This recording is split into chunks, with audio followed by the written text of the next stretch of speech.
We have a great story this week. It's the classic mountaintop experience story, which is a story from the Gospel of Mark for Transfiguration Sunday, the last Sunday in the season of Epiphany, and the Sunday before Lent begins. So Tom's going to tell us this great story. So this is the story. 6 days later,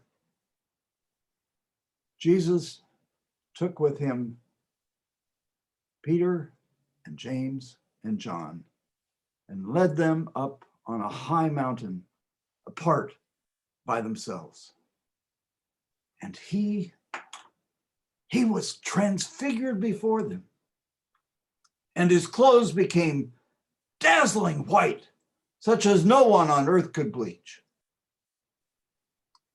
And there appeared to them Elijah with Moses, and they were talking with Jesus. Well, when Peter saw this, he said to Jesus, Master, do you want us to build up for you 3 booths? One for you and one for Moses and one for Elijah? He didn't know what to say because they were afraid.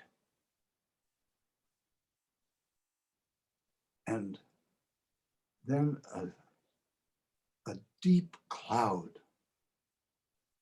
covered over them, and there was a voice from the cloud. This is my son, whom I love. Listen to him. And then, when they looked around, they no longer saw anyone but Jesus. As they were coming down the mountain,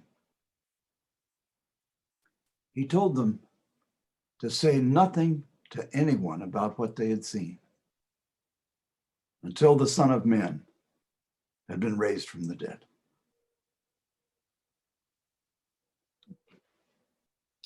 Thank you, Tom. Well, the obvious first question that I would have is 6 days after what? The story launches into an establishment of the setting, Right. both the time and the place. So let's talk about the time first.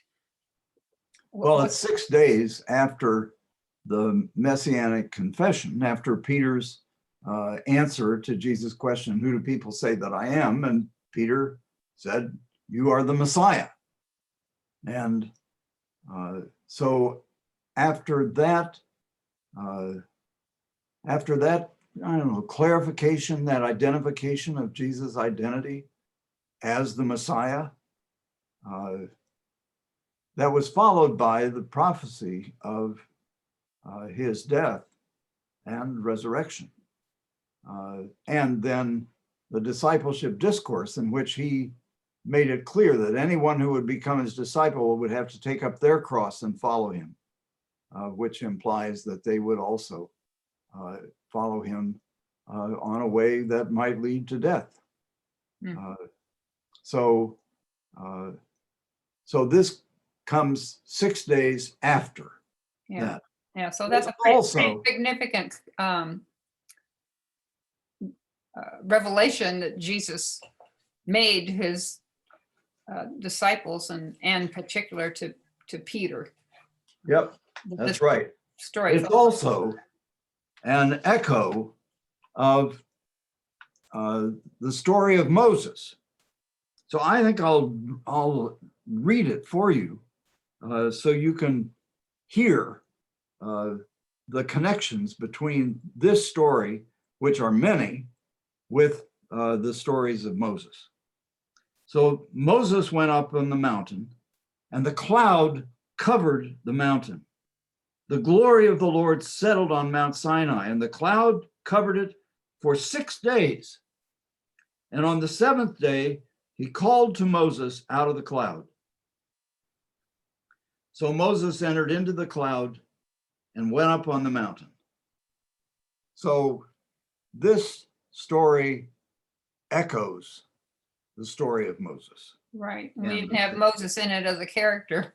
Yep. But let's back up a little bit. This, Yep. well, we have the sort of the sermon, what we call the Sermon on the Mount. It's kind of a mountain story, but this feels like the first real mountain story, This and is maybe the only one in the Gospels. Do we have any sense of what mount? I mean, is there an actual mountain that we think this might have been? Yes, I think that the location where they are is Caesarea Philippi, which is about 5 to 6 miles north of the Sea of Galilee.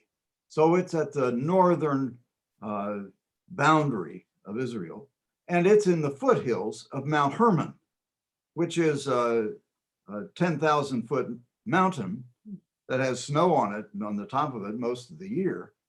And so the area where this happened is in the foothills of Mount Hermon, which is the largest mountain in the Middle East. There's a ski resort there, so which you don't normally associate with the Middle East. No. But that's Mount Hermon. Wow. Which Okay. is a beautiful mountain, and you can see it from most of Galilee to the north. Yeah. Yeah. Right. Okay. So they went up there, and Jesus suddenly was transfigured. I mean, I've never heard of that word outside of this Bible story. What does that mean? He had shining clothes. I guess it means his clothes got really hot, white. Well, it's again a reflection of the traditions of Moses on the mountain. So I'll read that for you also. So Moses came down from Mount Sinai, and as he came down from the mountain with the 2 tablets of the covenant, Moses didn't know that the skin of his face shone because he had been talking with God.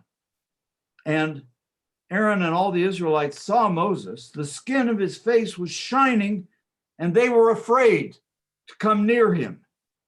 But Moses called to them, and Aaron and all the leaders of the congregation returned to him. And so when Moses had finished speaking, he put a veil on his face. But whenever Moses went in before the Lord to speak with him, he would take the veil off until he came out. And when he came out, he told the Israelites what he had been commanded. The Israelites would see the face of Moses, that the skin of his face was shining. And Moses would put the veil on his face again. So right. It wasn't transfiguration just his clothes, then it was actually his body that was shining. In his face. Yeah. The implication is that he was transfigured, that his face was shining like Moses. Yeah. And this is a new element, that his clothes were transfigured. That is, that they became dazzling white. And this is also a motif that Mark establishes in his story, because this is another dimension of this, that there are a series of allusions to the resurrection. And so in the resurrection story, the women go into the tomb and they see a young man sitting at the right hand, clothed in a garment of white. And they were terrified. They were afraid. Yeah. So just like the women. Yeah. In this case, the men were afraid, but we weren't to that part quite yet. I wanted the dazzling white is a sign of holiness, a sign of divine presence. Yeah. Yeah. Is that in artwork where they have a halo? Is that connected with this sense of? It's a kind of feeble gesture toward this storytelling image that is much bigger, grander. Yeah. Well, more, okay. You really can't do the transfiguration in paint it was, dazzling, and his Yeah. face was shining, and Yeah. so it's Okay, with regard to the passage you read about Moses, just for the sake of those who might want to actually look that up, and oh yeah, where is that in Exodus? that's in Exodus 34, starting at 29 and going through 35. Okay, So it's thank you. Exodus 30. 34. Okay, great. So we have Moses appearing with Jesus, and also Elijah Yeah, from a different time period. right. And they're actually talking with him. Yes. They're not just there, they're Yeah. having a conversation. They're discussing all the things that, I don't know what they talked about. Luke says that they were talking about the resurrection. And Oh, really? yeah. Okay, I'm gonna check But, that story out yeah, compared to but this. it's a delightful image of the transcendence of time and the centuries, of 1,000 years, 1,200 years before with Moses, and I don't know, 700 years since Elijah. Yeah.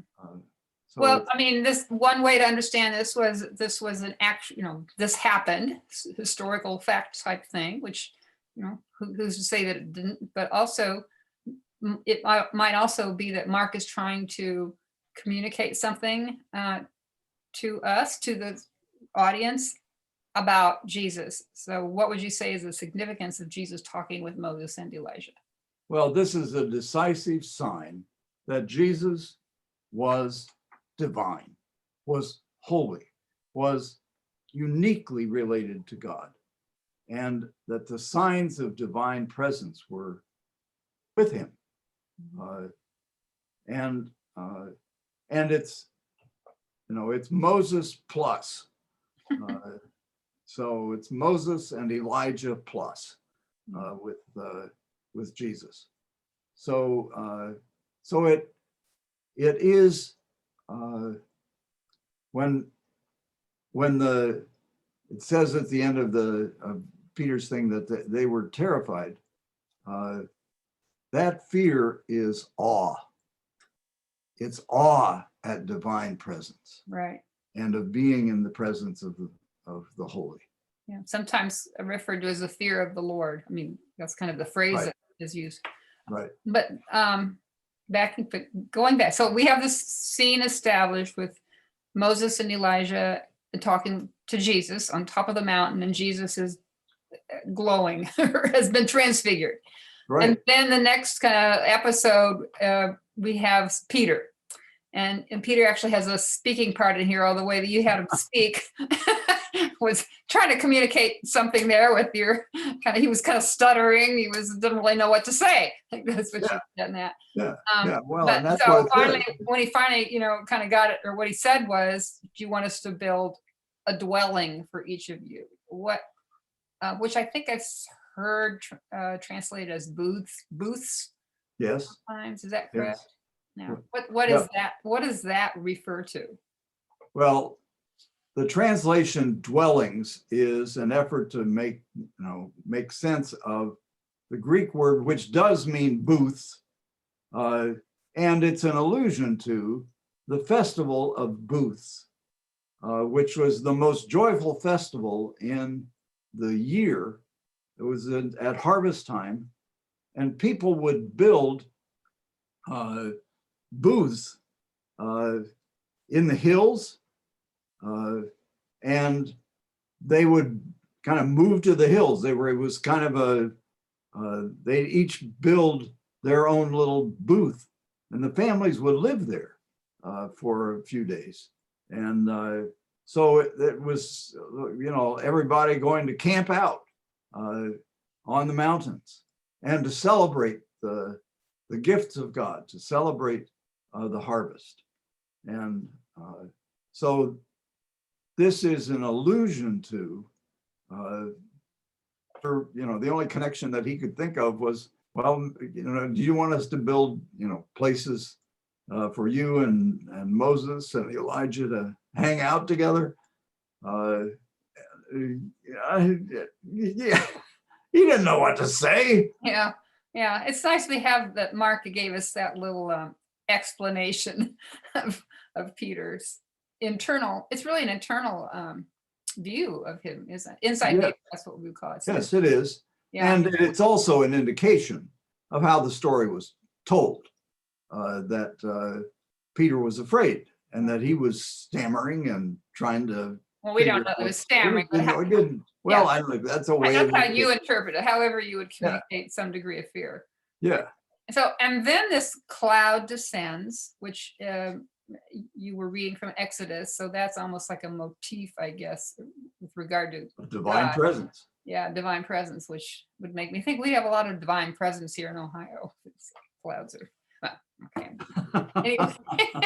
Anyway, which, yes, we do, but not We just have a lot because of it's clouds. cloudy all the I time. don't know about how divine they are. Yeah. All right. Anyway, in this case, it's God speaks out of this cloud. Is that Yeah, well, it's an illusion. It's a continuation and development of the story in Exodus right? Right. of God being on the mountain in a cloud, Right. and Moses entering the cloud and God speaking out of the cloud. Right. Now, anyone who's telling the story is going to have to decide what they think God's voice would have sounded like. Right. So you want to talk about that a little bit? I mean, there are really no cues here, stage directions for that. Right. Right. So we don't know. You have a ability to, but you might think of a range of ways you might do that. Yeah. Not just with an English accent, loud and deep, but there might be other ways. So Tom, how do you hear God speaking from the cloud? My perception is that whenever there is a description of divine voice, that the voice of God is intimate and relatively quiet, not a voice, big voice of God out of the mountain. That's a possibility, but I think it is a voice of intimacy and of God saying, "This is my son whom I love. Listen to him." And that's a pattern of the divine voice. We do have that story in the Old Testament about Elijah on the mountain? Or, Yes. yeah. No. Yeah. Come to think of it. In a that's cave on Elijah, the mountain. On the mountain. And God wasn't in all the loud stuff. He wasn't in the fire. Right. Wasn't in the wind. Right. Not in the earthquake. But he was it's sometimes translated a still small voice. Yeah. But it's also translated as the sound of silence. Oh, wow. And so God speaks to Elijah in silence. Well, that gives Profound, quiet. That gives you a really good rationale for what you were advocating as God's voice sound. Right. Right. Now, what God said is really interesting too, because it's same, starts out the same way as Mark describes God speaking to Jesus, this voice that came out of the sky at Jesus' baptism, right? That Jesus heard. That And only Jesus heard. Right. In that story. Right. But here, Peter hears it, right? Yes. Yeah. Well, yeah, because God goes on to say, God is addressing them. Listen to him. Yeah. I love that. Listen to him. I can just Right. imagine God's saying to the disciples, those of us who consider ourselves disciples, and probably everybody else too, listen to Jesus. And it Right. makes you want to think, what is it we're supposed to listen to that Jesus said? Everything. Because he's uniquely related to God. And what's striking about this in terms of the dynamics of the story, and you may have noticed this when I told the story, this is addressed to all of us, to every listener, as Peter and James and John. Right. So this isn't addressed to, I don't know, them. It's addressed to you. It's addressed to me. And the identification with Peter that is created by this, wonderful story of his, shall I build, everybody can identify with Peter in that. And so this is then a voice directly addressed to every listener. And of course, that's a great value and benefit of telling the story to your congregation or whoever you're telling it to, is because that's what's going to happen. Right. If you're looking at them, you don't have a book between you and them or a podium or something and just say, people will get drawn into the story and then you say, listen to him. That's how people will experience it. Yep. It can happen with a book also, but it's not as direct. It's not as powerful. As when Right. you can look directly at people and this is my son, Right. whom I love. Listen to him. Listen to him. Right. Right. Okay, then Jesus says, don't tell anybody about this vision, what you've seen.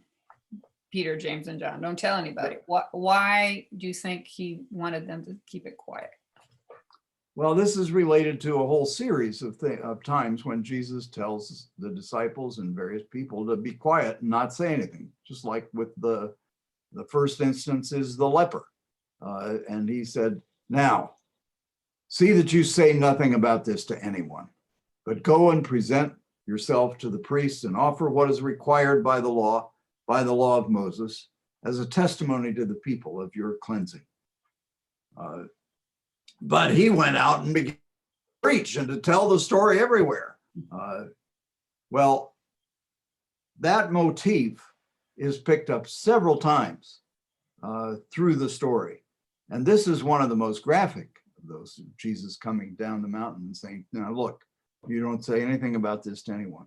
And clearly the reason for that is in the story, that he recognized that if people, and especially the authorities, knew who he was and what he was doing, that they would kill him. Yeah.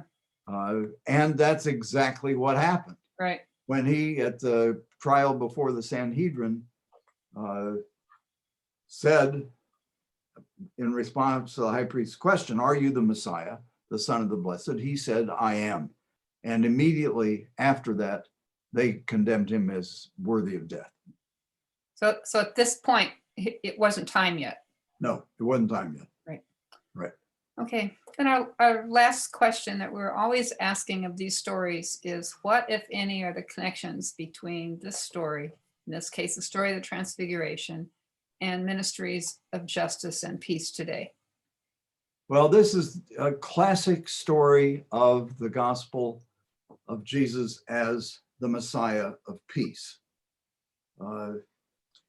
He is in his presence, his identity as the presence of God in human flesh, as a man. He embodies peace, reconciliation between God and people, peace on the mountain. And so this story is an experience of the peace that Jesus brings. And it's no coincidence where it happens. It happens in Gentile territory. It happens in the territory of the enemies of Israel. Right now, the Golan, this is the area of the Golan Heights, which is a disputed area between Israel and Syria, a place of conflict. There are armies on both sides of the Golan Heights. And what this story does is that in that place, Jesus' identity as the messenger of God, as the sign of the kingdom of God, is present and is transfigured. And in that place that we and all on both sides of the boundaries that exist between people, but there is a place of peace. Would that it would be. And we promises that it will be someday. We keep Yes. working for that. Keep working for that vision. A gift of the kingdom of God, Mhm. and a priority then, which Jesus does in his ministry to Israel's enemies, to Gentiles. And so it's no coincidence in the story that this happens. Messianic confession in Caesarea Philippi, and then the transfiguration. Okay, well, that's enough for this week. Thank you for watching. God bless you all. Yes, God bless everybody. And gospel of peace, go for it. Bye. Bye.